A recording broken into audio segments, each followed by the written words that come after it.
Welcome to the Salt and Light Serve Spotlight, brought to you by itsonlyhomeschooling.com, a website devoted to advocacy, community, and resources for homeschooling children with learning differences. In this podcast series, we highlight those who embody a servant's heart, individuals and organizations who are changing lives one act of service at a time.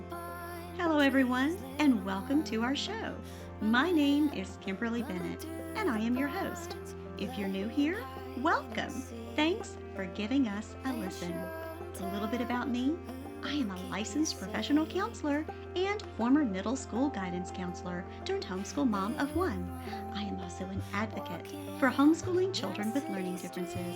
For more of my story and background, feel free to listen to episode 1 or check out my website at itsonlyhomeschooling.com. Well, good morning and welcome to the Salt and Light Serve Spotlight. I have with me today, in honor of National Adoption Awareness Month, Dr. Rhonda Johnson. Dr. Johnson is the owner of the Center for Counseling and Family Relationships, or CCFAM for short, as they are affectionately referred to in our greater community, a practice that was established in 2007. Dr. Johnson is a marriage and family counseling therapist. She is also a licensed professional counselor, an LPC supervisor, an LMFT supervisor, a registered play therapist supervisor, and an approved clinical supervisor. Lots of accolades there, but in all honesty, you're an author, you're a mom, you're a practice owner, you're a supervisor. You wear many hats. But thank you so much for being a part of coming back to our show today. If you recognize Dr. Johnson, she was with us for Shelf Indulgence Book Chats, where we talked about her book, Pace Setter. But today we are going to talk about your practice and the business you have built and how it has grown and how you are impacting the Dallas-Fort Worth community. So welcome back. Thank you for having me. It's an honor again. Oh, well, we are so delighted to have you. So tell us, what led you to start your own practice? Yeah, I had started in the field, moved from Oklahoma and started out in Fort Worth for school. And so it made sense to stay afterwards. And through a series of situations, God really provided opportunities. I ended up working in a private practice for 8 years. And my husband was starting a new job. It was right after January 1st. It was like the first week of January. And he started a new job. And I remember thinking through all of that struggle of him trying to find one and going through it, how grateful I was that I had stability with mine. And I had been there for 8 years. And sure enough, just a couple of days after he started his new position, we found out that the practice that I was at would be closing in 90 days. And so 90 that days. began 90 days, 3 months. So that began a whirlwind of what am I doing, and what do I do with all these clients that I've been seeing for 8 years, and, how to meet their needs, how to meet my needs. And as I was trying to, figure out what that might look like, it was my husband who really spoke into it and was like, let's just start one. You're going to start your own. And so that led to the journey where we're 17 years later, almost now, of having owned my own practice. So that's really how it started. It was out of necessity and not ever something I would have sought out or tried for on my own. So a lot of things I'm doing felt more like God had to shove me through the door. They weren't things that I chose on my own. It's a gentle Yes. nudge, or not That's so right. gentle nudge sometimes. Or not so gentle nudge. Yes, all the things. So, yep.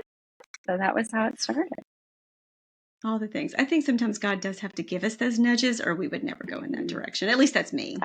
Yes, absolutely. That is definitely the story of my life. So many things that I'm doing. So true. But we still honor him by walking in faithful obedience, even when we're afraid. Yeah, absolutely. So 17 years in, oh my goodness, I'm sure that feels like a lifetime ago when you first opened the doors, and you just sort of hit the ground running when I sort of opened a practice similarly that way. I don't recommend it. But it is trial by fire, but some of the best lessons come that way. So Absolutely. the focus of your practice has shifted quite a bit over the years. So tell us a little bit about where it started and what you went through, and maybe even the clients that you've served. How has your practice sort of evolved over the years after Hmm. 17 years of learning as you go? Sure. Well, having both of the licenses as a professional counselor and a marriage and family therapist, when I came in the field, I was really doing a lot of different types of counseling. So I was working with Mhm. couples and seeing them as families and working with individuals, whether they were teens or children or adults. And one of the things that I did not have education really or supervision or experience in is one of the things that I was led to do pretty quickly as soon as I started in the other practice, and it was play therapy. And so Mm. as I started working with children, that first session was trying to figure out I was different than babysitting because that's the only real experience I had had to that point. And realizing, oh, like play therapy is its own realm. And so for the first decade, I would say, of owning one, it was very similar, of offering lots of different types of counseling and having people with me within the first few months. I had my first employee who was an intern at the time. And so whatever they specialized in, and then whatever I was doing, joining that together, and that's what we offered. But there was a point in time when I was realizing I was needing to pour some continuing education into something that I wanted that was more meaningful or something more longer lasting as a certification. And at that time, didn't really have mentors in the field that were helping guide that. And play therapy was really the answer. I had done a lot of degrees and different things, but I did not have the foundation of play. I had done play for many years and had a lot of children that I worked with, but just that foundation from school. And so I decided to pursue that and never really realized as I did, as you pursue something, you start to attract other people, who are pursuing that same thing too, Yes, you either through do. trainings or they hear about you or whatever it might be. Mhm. And so as I pursued play therapy, there was someone else with us at the same time that pursued it, all the way to where we are now, where we have 10. I think there's 10 plus play therapists that we have. So it started as just me, and then maybe me and one other, and a few others, continued to evolve. So I really look at training and learning more from the standpoint of who do I want to attract and what are we deficit in. For the other reason is I can't help hold them accountable for how it could be used most effectively within us if I don't know what they're offering. And so the So same thing true. happened with EMDR. As I pursued that, some others had, and then I did, and now there have been many more that have become trained in that within the practice, almost as many as play therapy, same type thing. So it's just been growth and development, for all of us. But I would say the play therapy was what initially started growing and developing and evolving. We were already working with couples and families. And then on top of that, just recognizing all of us have life experiences and experience trauma at some point in time. And so we started looking at modalities and other techniques that would be more useful than just talk, therapy, no matter what Mhm. theory is being used, as we would talk about in the counseling room. And so was looking for other options and avenues. So I think all of those, really led us to where we are now. And a goal really being with each expansion that we've done, the most recent one being a year and a half ago, is to meet the needs of the whole family. So a child can come in and have a counselor, their sibling can come in and have a counselor, the parents can come in and have a different counselor. So everyone can have their own counselor, someone that they feel like is for them, and it doesn't get confusing who the counselor is supporting. Yes. And so every member can have someone. So being able to have 16 counselors, or 14 plus 15, however many we're at, that week, whatever day and time it is that it allows for us to meet the needs of the whole system and not just Yes. seeing a child and hoping if we send them back into their family that everything will change, because we know that it won't. Yes. And so the more people that we can support in the system, the more change that can happen, the more healing that can happen, and the more health for everyone overall. So all of my degrees were family systems degrees, and it just gave me a much broader understanding than just sitting with one client, because that client has probably 5 other people in their lives, whether family members, friends, or others, that could speak into their life, but I never get to talk to those people. I don't know what their experience of being with that person is. And so a lot of times I was encouraging clients to go talk to the significant other or whoever it was, for that feedback. But being able to meet the needs of the whole system, allows us to work with a lot more families and see change happen. So that's been behind a lot of the change over time. Well, I think that makes it incredibly helpful. A lot of times, clients, I know from just my experience, they don't always understand the importance of who is, quote, the identified client. When you go to therapy, Mm-hmm. there's usually, even if you go to therapy as a family, there's usually going to be one person who's that identified client. Is it the parent? Is it the child? So having someone who the parents can go to, or even the couples, because you said you also treat couples there still, Mm-hmm. for the entire Absolutely. family. A couples therapist can be there for the marriage. An individual counselor can be there for mom. An individual counselor can be there for dad. A play therapist can be there for the child. And then they can also see a family therapist. You're covering all the bases so that if there's more than one person in the family, or even if it's just what I call a triangle family like mine, they wouldn't have to drive all over the place to 3 or 4 different Mm-hmm. areas to get those needs met. Mm-hmm. Yeah, and just know that the counselors internally are wanting the best for each of them, and so Yes. we're able to have conversations. Whereas if you're going to 3 different places, there's never going to be conversation. So again, it's all just that one person's perspective, whether it's a 5-year-old or whether it's 15-year-old or a 50-year-old. As we Mm-hmm. all come in with our expectations and perspectives, and so it's good when we can merge those together, even as a staff, to be a help. So, yeah, absolutely. Yes, it helps as for continuity of care from that I've experienced even as a therapist, but now as a parent, if you've just having trying to get a different physical therapist to speak to my child's occupational therapist, sometimes they don't want to do that. So if they're all in-house, for lack of a better way of putting it, that really helps with not having to worry about, oh, I did sign that release, but now they didn't give quite as much information, but I don't want them to give this much information. It just Mm-hmm. it takes such a burden off the parent. Mm-hmm. To eliminate Taking that some of first, yes, the hurdles. yes, taking that first step to reach out and get the help that is needed is usually the biggest hurdle to begin with. So if you can get them past that step, and then Mm-hmm. they're going to communicate well and make it as easy as possible on the person who's already struggling. That's why they're at your door to begin with. Mm-hmm. That is what makes it flow so beautifully. I think that's Mm-hmm. one of the most beautiful components that you've built into your practice, but especially with the evolution of it to where it is now, you are a wraparound full service to meet Mm-hmm. the client where they are. Right. And now I understand you've also brought on trainings. You mentioned 2 terms earlier that I think it's really important for us to clarify for audiences as well, so they can understand the power of these techniques. Sometimes with technical jargon, things can sound like, oh, well, that's alphabet soup, and I don't really, or when my husband's speaking about engineering, I'm like, you have an acronym for everything, and that makes no Mm-hmm. sense to me. But you Absolutely. mentioned 2 key components that I think is really important. I can attest to the power of both of them, but I think it's important for them to hear about them from you, and that is play therapy. What is play therapy exactly? It is not just babysitting. And then what is EMDR? Mm-hmm. With play therapy, children's natural language is play. I mean, they're playing everywhere they go. They can make toys out of anything. They'll play with a Yes. pencil, they'll play with toys, they'll play with phone. It's constantly a world of learning and growth and curiosity and play. And so play, as we use play therapy, it's not having a child sit on a couch and talk to us for 50 minutes or however long that session time is, Mm-hmm.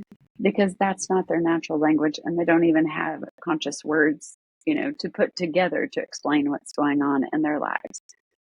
But with play, we can see the emotions and the struggles, as well as get the input from parents to know the different life transitions or things that may be changes that may be going on for the child personally. And by weaving that together, play therapy is really giving a voice, to a child and what is going on for them internally. So whatever emotions I see them play when they are playing with an army soldier or with a puppet that they have and acting out, a bedtime or acting out a friendship struggle or whatever it might be. It is giving voice to what's going on for them and their perspective. So by being able to give voice through play therapy as a counselor, we're able to state some of those emotions out loud and help parents know how to implement some of those tools and techniques at home, to build their own relationship with their child. It allows them to feel heard and understood, that a way an adult would by having a conversation is how a child can and play by being fully seen, fully heard, and by voice being given to those emotions that are there. For EMDR, it's eye movement desensitization reprocessing, which is a really long word. And it really is confusing, I would say, at this point in time, because the reality is it's just something that's used for trauma, and it's following, an understanding that we all go through life experiences, and some of those can be more traumatic, and those memories can get stuck. And so they are just ingrained and they loop, and whatever belief I had about myself in that situation. So usually there's some kind of negative belief or I statement, like I'm stupid or I'm dumb or I should, I'm too weak, I can't protect myself, whatever it is. And so it's looking at what was the situation that happened. What is that negative belief that was tied in with it? And there's usually emotions that will go along with those, circumstances as well. So we're looking at emotions and sensations and beliefs and the event and seeing, can we help to slow things down, which can sound scary, but in a way to slow it down enough so that it can get reprocessed. Some EMDR with an adult may be actual eye movements. It could also be that you're using equipment, which is I'm holding, tactile going on at the same time that maybe I have movements. So there's these pulsers that you hold and they just pulse. For children, it can look very different. And so we could be using EMDR with a sword or with a paintbrush, and we're just going back and forth. So it's a bilateral movement. So like crossing midline. It's crossing midline, and that's what it's focused on. So whatever age you're using it with, you may be using it in very different ways, because in the playroom, it can be wide open. It can be light up drumsticks that are even, bilateral. So that's not even crossing a midline as much as it's using both sides of the brain. So however we're using it, is giving the opportunity to see if we can reprocess whatever that image is and that circumstance, that traumatic memory is that got stuck. What would we want that ending to be? How can it morph and how can it change?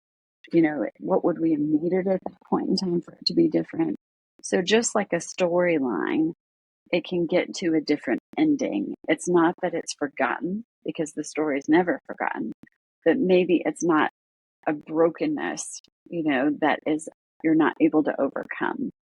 So when you're utilizing equipment or eye movement or in play or all the things it's described, you're on a train and you're watching things pass by.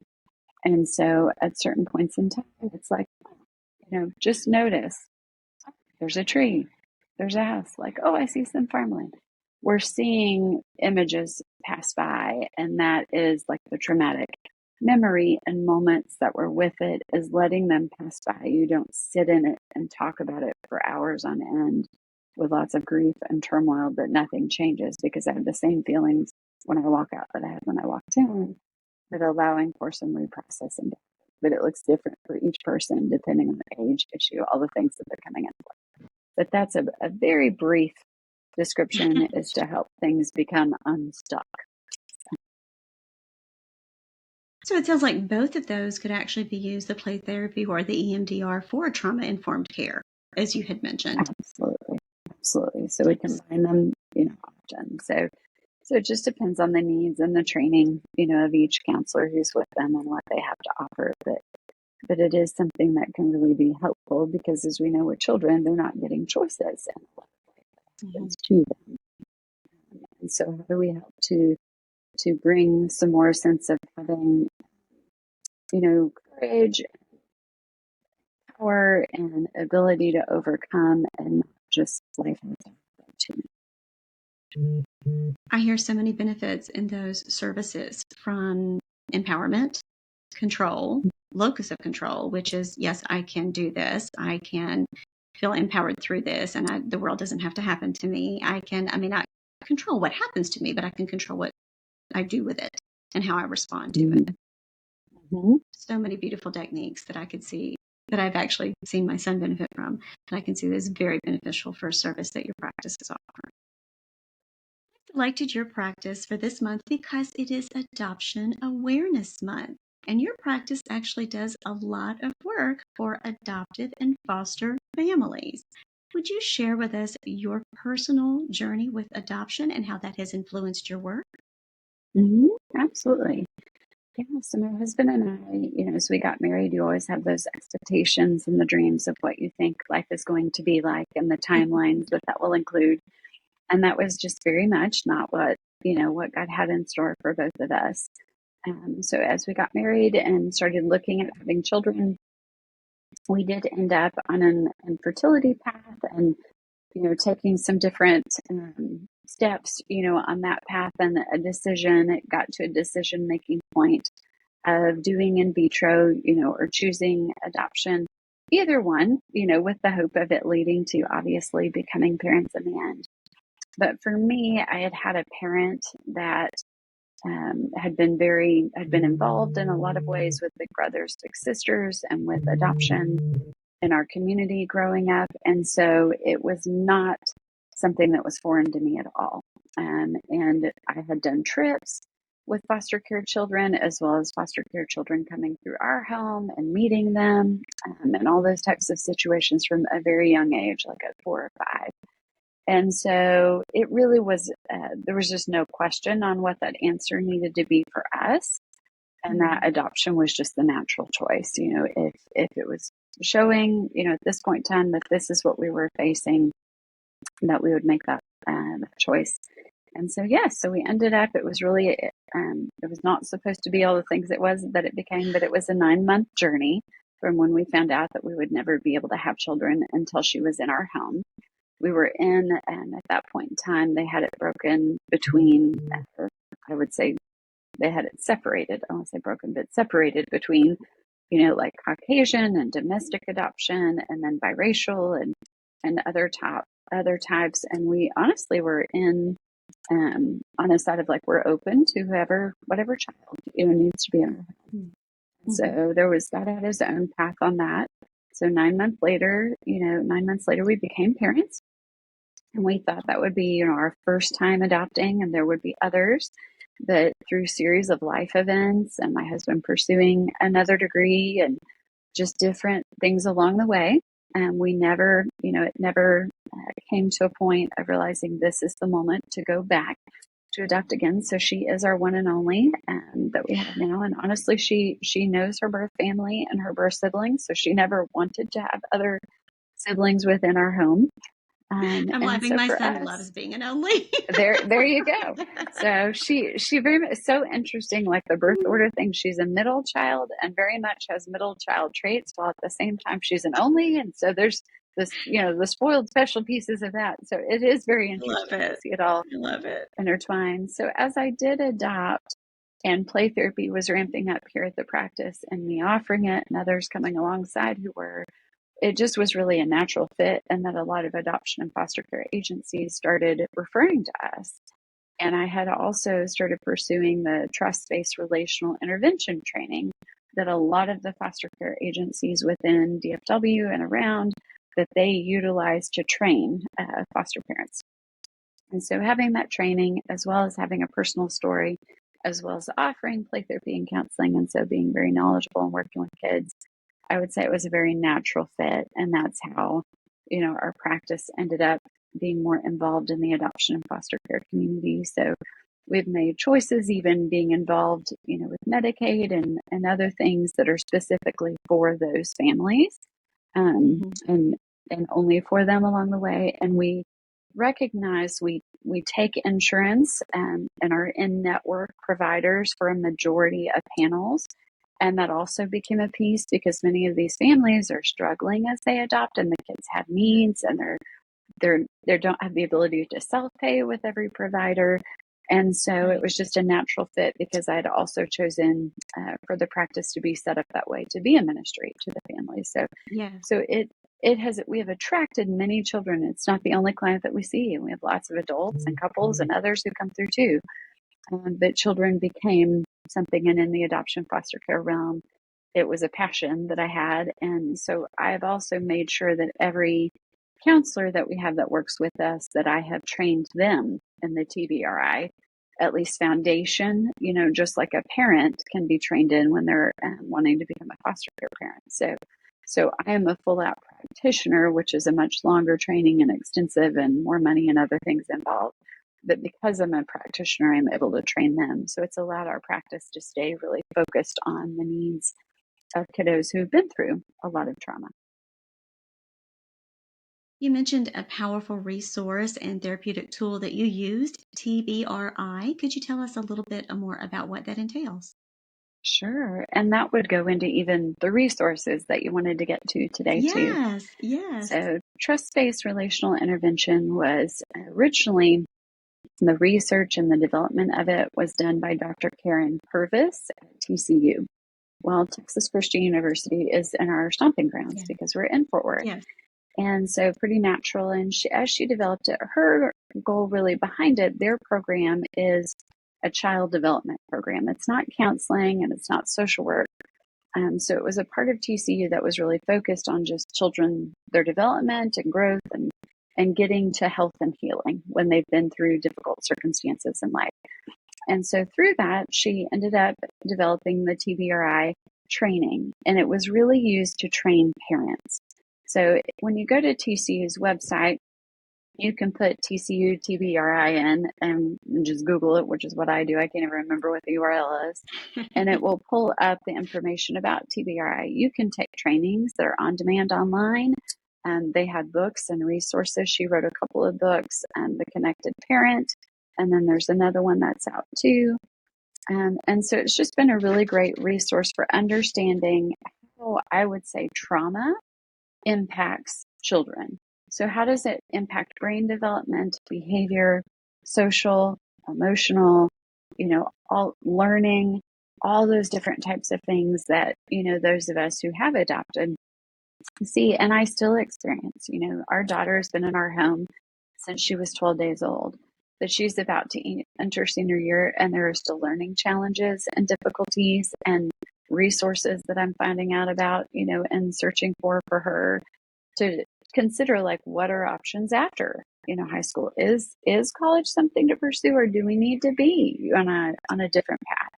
So Dr. Mhm. Purvis was really at the forefront, and it originally was for adoption foster care. It ended up with a tagline of "for children from hard places." And the reality is we all have had life experiences, some much Mhm. harder and much more significant than others, but we So have all true. had them, and they all have their impact. And so what I really loved is it gave a great foundation of knowledge on just being able to help parents shift expectations, because raising a biological child that is genetically yours versus raising a child that is not genetically yours, you love them and they are your heart child very much. I love my child. But at the same time, not having given birth and not genetically and biologically having passed on things, I have to adjust, expectations Mhm. at every phase of life, and what her needs are and what my needs are and what our family's needs are. And so just really allowing for some of that permission, and also realizing it's not going to be, if you have three other biological children, like it was with the three of them, may not work at all with this child. So the adjustment of, you may have thought you'd gotten really good at parenting, but guess what? This one's completely different. Just like whether it's caretaking for animals or people, or, in a business or any type of thing, is that there's adjustments along the way. And so that's really what TBRI is. But their website has a wealth of, it has free resources. It mentions the books that you can purchase, on Amazon and other places. It has the training that you can do, and it's all it's all very reasonably priced. It's very easy. There are also for children some great resources on Amazon. Cindy Lee is someone, Dr. Purvis passed away. And so Cindy Lee, Lee, she's in Oklahoma City. And she ended up writing some books that are based on the TBRI principles, so that they're children's books that can then be taught to children. So there are resources for the parents on the TCU website. And then you can also find these children's books on Amazon. So there's like Doggy Knows No, and so I can't even think of all of them right now. But if you look up Cindy Lee and look up, TBRI book on Amazon, it will pop up and you'll be able to find them there. So they also have been closely intertwined with another resource, which is Empowered to Connect. And then there's also a conference that takes place every year, and that one is at Irving Bible Church. And so Irving Bible Church has a conference that they do. They also have the podcast, and they have moms groups, and they have all kinds of different resources. So on both of those websites is where you can find a lot of resources and information, and that's where we point parents to, along just with the couple of workbooks that we have internally. Most of what the resources that I point to is those. So there's 2 books by Dr. Karen Purvis, the TCU TBRI website, which also includes a camp that they haven't led in a long time. It's been well over a decade, and they are launching it again this fall. And so you can sign up as parents to have your kids participate. And I believe, I can't remember if it has a cost with it. It's very reasonable if it has a cost, or I don't remember if it's free, because they're wanting to continue, I'm sure, doing the research for TBRI and to keep it relevant. And the camp is the way to do that. And they'll do a lot of videos, which also brings more learning and growth and development, just in the field, of counseling and training others with it too. So those are my top 2 resources that I go to learn more information. Is Empowered to Connect, which has their own podcast. They have Dr. Purvis on podcasts of the past, as well as books, resources, moms groups, parent groups. They even at points in time have done like a water park day in August where they rented out a water park and anyone with an adopted child could go. And we went for many years. So they do a lot of fun things as well, just to help the community and meet needs. And it's not just for people within their church. It's within the DFW community and those even further out, as well as TCU that has this camp that they're launching again. I think it's called Hope Camp 2.0 is what they're calling it. So I'd have to look it up again, but they were just sending some more things out. And I believe the first round of it starts in October, that they have slated those who signed up to be in. But my hope would be that they would continue offering it on into the future. And then there's the books by Cindy Lee on Amazon that really are based on the TBRI principles, and it's just, it really goes back to, very similar to play therapy, like how to give children a voice when they haven't been heard, and when a lot of things have occurred and happened in their lives that they didn't ask for, and how to move forward from there. I will be sure to research and put links for everything that we have discussed in the show notes and everything down below, because you have just given a treasure trove of resources and information.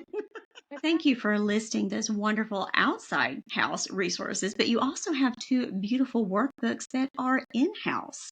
Would you share with us a little bit about the 2? It's Family Connections, Bonding a Family in Foster Care and Adoption, and Preparing a Family. Well, I got this a little reversed. For Preparing a Family for Foster Care and Adoption, and then Bonding a Family in Foster Care and Adoption. They're 2 amazing workbooks that are on your website. Share with us a little bit about these 2 resources and what's inside. Sure.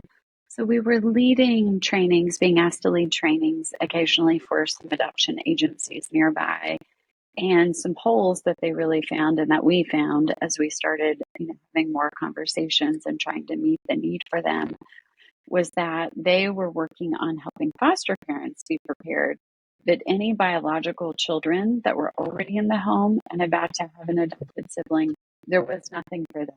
There wasn't a way for them to have training or to go to, something specific. So preparing a family is really to help prepare the whole family, meaning biological children as well. that workbook is very similar and mirrors in a lot of ways the bonding of family. The bonding of family and a foster care adoption journey is once the child has already been adopted. So many of the activities, we set it up so that it could be done at home and parents could just choose to use the workbook, not workbook, but it gives activities that you can do as a family. So however we want to say that. So it gives, I think it's 6 different ones that are within it, and you could utilize them at home on your own, or it was created so that a counselor, if they wanted to use them session by session for 6 consecutive sessions, could do it in that way. It can be adapted and morphed into a lot of different formats, but it was just giving ideas. So I created that one with 2 other counselors that I had with me at the time, and we all were heavily involved in working with adopted families and meeting the needs and realizing there's nothing out there that's helping young biological children be prepared for this new sibling and finding out more about what is adoption and why is my family adopting and just starting conversations. It's not that the activities are magical or that they change so many things. It's that they're a springboard for conversation and making sure as a family, it's a choice you're making together. Because any change for a family is hard. When you're adding to your family, when you're taking away, when there's disruption or separation or parents, no longer being together, whatever it might be, it's hard. And so it gives the opportunity for a child to have a voice and for parents to come alongside to make sure you're unified, as you're making those choices and then as you have adopted. So it lets an adopted child process some of their journey, no matter whether it was 10 years ago or 10 days ago. And so we wanted some things that would be tools and resources that would really help families, have conversations and be united in their story and what their story was, because every story is unique with childbirth, as well as it is with adoption and foster care, as well as it just is in life in general. And so giving voice to those was really the goal. And I think it takes some of that when you're an adoptive parent, or if you're a new parent, either way, when you're in the thick of it, you need someone else to give you those steps. You're like, just give me some direction and tell me what to do. And it takes some of that burden off of the shoulders to show that it helps them eat that elephant one little bite at a time. Absolutely. You're exactly right. And these are resources that they can find on your website. Are they available on Amazon as well? They can find either place. So yes, I mean, we have them in either place where we can ship those out. And really now that's just when it's shipped on our website, they can find downloadable versions and just download it and print it so that they can use it as much as they need to. So it's not a one-time book that has to sit on my shelf that can be printed out. And that way you can utilize it as a tool in any type of with a family, or whether that's I'm a counselor working with multiple families, or whether that's I'm a minister working with multiple different people, however you need to. Absolutely. Very versatile resource. We will definitely put some links to that in our show notes. Thank you so much. Great. Thank you. Well, Dr. Johnson, thank you so much for your time today. I feel like you provide a wealth of resources to the DFW community, from everything that you need. I don't want to say one-stop shop, but you certainly have all of it covered for everything to help healthy families and to create healthy families and put them on that goal for cohesion and for healing from trauma. We all have some level of trauma, whether we recognize it or not. But especially in honor of Adoption Awareness Month, I feel like you are really putting something back out there into the community that is so needed and providing such a valuable resource. We hope CCFAM grows and continues to prosper. And thank you for your time today. Thank you. Well, thank you for the opportunity and being able, and your desire to want to provide resources to families. So it does get hard when you're feeling alone in whatever journey you're in. And being able to have this resource obviously comes alongside people and helps them have some support, to reach out to. So thank you for what you're doing as well. Absolutely. Thank you. We do like to say there's great comfort in community, so thank you for being a part of our community. But blessings to you, and we wish you well until we chat again. Thank you. All right, take care. Bye-bye. Know of an amazing human working to make their community a better place? Reach out and let us know. We would love to feature them on one of our shows. With the It's Only Homeschooling podcast, we invite your family to join ours for life lessons beyond the classroom. Through our Salt and Light Serve Spotlight series, we hope to inspire others to answer the call of service. We hope you'll make us one of your regular stops along the way in your homeschool adventures. Remember, education is a journey, not a destination. Until we meet again, take a deep breath and relax. It's only homeschooling. Tell who will keep you safe.